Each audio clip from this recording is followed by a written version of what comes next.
Good morning everyone. So today we will do the revision of our lesson number 4, that is sorting materials into groups. And before starting this chapter, we should know what are materials and what are objects. In our first chapter, we have already studied that food is made up of one ingredient or more than one ingredient. In the similar manner, object could also be made up of one material or more than one material. So, we can say that an object is a thing that is made of one or more material.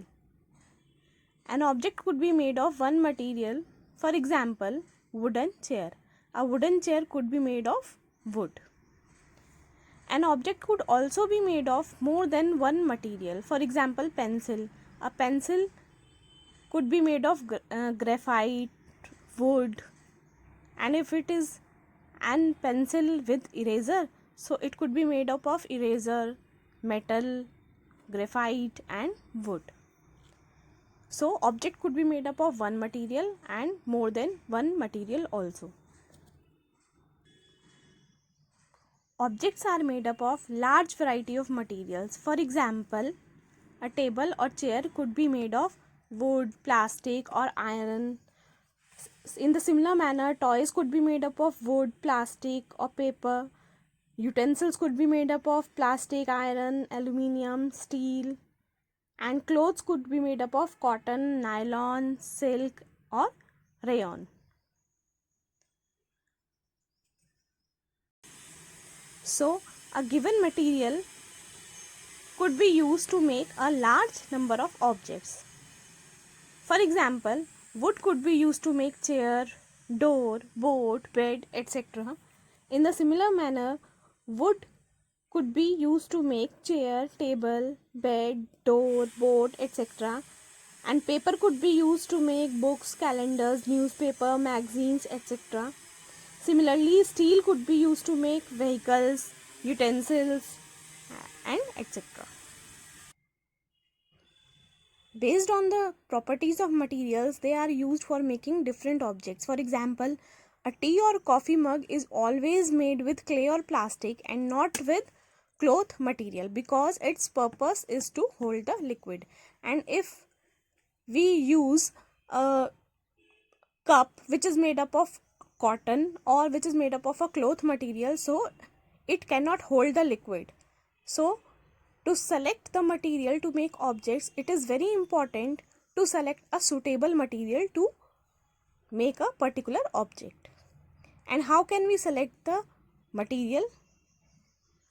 We can select the material based on the properties of their materials. And on the basis of their properties, they are used for making different objects. Now we will discuss the properties of materials.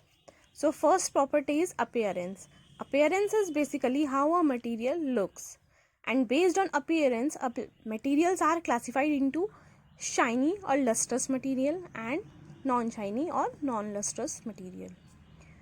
For example, gold, silver, diamond, copper, aluminium, all these are shiny or lustrous material. That is why gold and diamond and silver also used to make jewelry, because they are shiny material. And wood and plastic are non-shiny material, so we cannot use them to make jewelries. So on the basis of this property also, we can select different materials to make a particular object. The next property is hardness or softness. On the basis of this property, the materials are classified as hard materials and soft materials. Those materials which are difficult to compress or scratch are called hard materials. For example, iron, wood, stone or glass. These materials are very difficult to compress or scratch. The next are soft materials. Those materials which can be compressed or stretched easily are called soft materials. For example, rubber band, cotton, sponge, pillow, all these are very soft materials and they can be compressed or scratched very easily. So on the basis of this property also we can select different materials for making particular object. Now the next property is solubility. On the basis of this property, materials are classified into two types: soluble materials and insoluble materials. Now what are soluble materials? Those materials that completely disappear or dissolve in water are called soluble substances or soluble materials. For example, salt, sugar, vinegar, milk, honey. If you try to dissolve any one of these in water, so what will happen? Suppose you try to dissolve salt in water. So salt will completely disappear in water because it is soluble in water.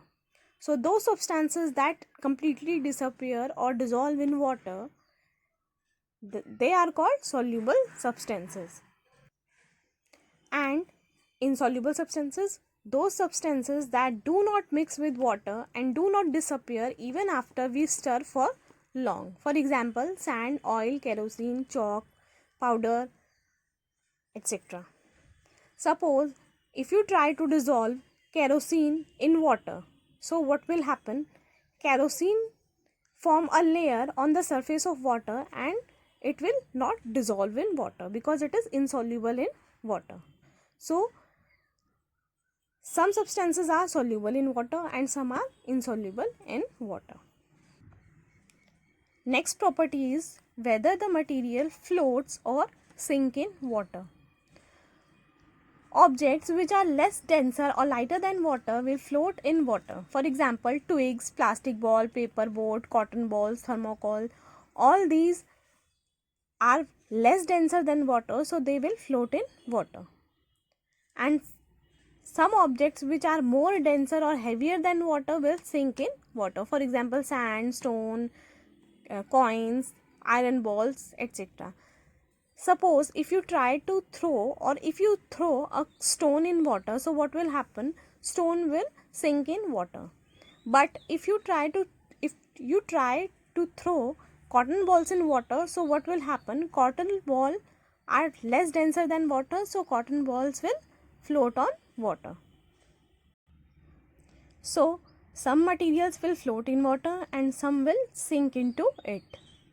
Now the next property is transparency. On the basis of this property, materials are classified as transparent materials, opaque materials and translucent materials. So let's start with transparent materials. Those materials through which things can be seen clearly are called transparent materials. For example, glass, water, air, etc.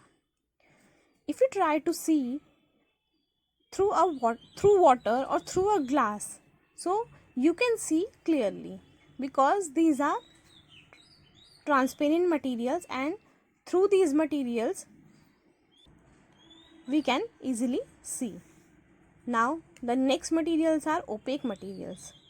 Those materials through which things cannot be seen are called opaque materials. For example, wood, metals, cardboard, wall, tree, plastics, etc. If you try to see through a wooden door, so can you able to see? No, because through opaque materials we cannot be able to see. Now, the next materials are translucent materials. Those materials through which things can be seen but not clearly are called translucent materials. For example, butter paper, oily patch on paper, etc. Suppose if you try to see through a butter paper, so you can see but not clearly. So butter paper is a translucent material because through the butter paper you can see but cannot see clearly. So all these properties help us to select a particular material to make a particular object. What are the properties? Appearance, hardness, solubility, whether the material floats or sinks in water, and its transparency. These properties are very helpful to select a particular material to make a particular object. Now we have to understand that why sorting of materials or objects is needed. Dividing materials into groups makes it convenient to study their properties and observe any pattern in these properties. So, sorting is needed to study their properties and observe any pattern in these properties. So, I hope you have understood this chapter very well. Now, let's do some exercises. Pick one material from the following which is completely soluble in water. First is chalk powder, it is insoluble in water. Second, tea leaves. Tea leaves are also insoluble in water. Third is glucose. And fourth is sand. Sand is also insoluble in water and glucose is soluble in water because it is completely dissolved in water. So the answer is glucose.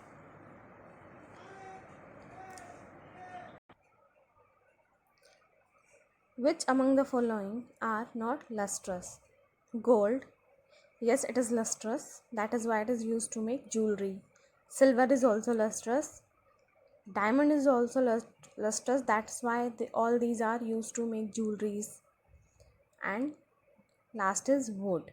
Yes, wood is non-lustrous. So answer is wood. Choose the opaque materials from the following. Glass tumbler, it is transparent. Wooden door, clear water is transparent. And thin sheet of plastic are translucent. So answer is wood because wooden door is opaque. Hardest known natural substance is wood, diamond, silver or gold. The answer is diamond. So the hardest known natural substance is diamond. So I hope you have understood this chapter very well. Thank you and see you in the next video.